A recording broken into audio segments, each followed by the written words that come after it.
अस्सलाम वालेकुम, आप देख रहे हैं सिटी 11 न्यूज़ पाकिस्तान HD। खबर शामिल करते हैं बहावलनगर से। हमारे ब्यूरो चीफ जमील सैदी की रिपोर्ट के मुताबिक डिस्ट्रिक्ट हेडक्वार्टर अस्पताल बहावलनगर के मेडिकल सुप्रिटेंडेंट मोहम्मद रियाज मस्तोई ने अपना वादा पूरा कर दिया।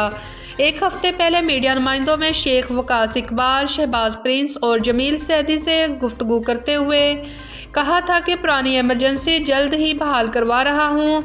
मेडिकल सुप्रिटेंडेंट बहावलनगर ने पुरानी मेडिकल इमरजेंसी बहाल करवा दी है। अब डिस्ट्रिक्ट हेडक्वार्टर अस्पताल बहावलनगर में surgical emergency, main road accident, MLC या सर्जिकल के मुताबिक मरीज़ लाए जाएंगे।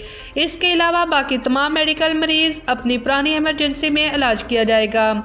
बहावलनगर अस्पताल के MS डॉक्टर रियाज मस्तोई, जो बहावलनगर की अवाम और बहावलनगर के लिए एक फरिश्ता सब इंसान से कम नहीं, ये वाहद MS हैं जो बातें नहीं करते बल्कि काम करके अपनी बातों को मनवाते हैं और हमेशा काम बोलते हैं।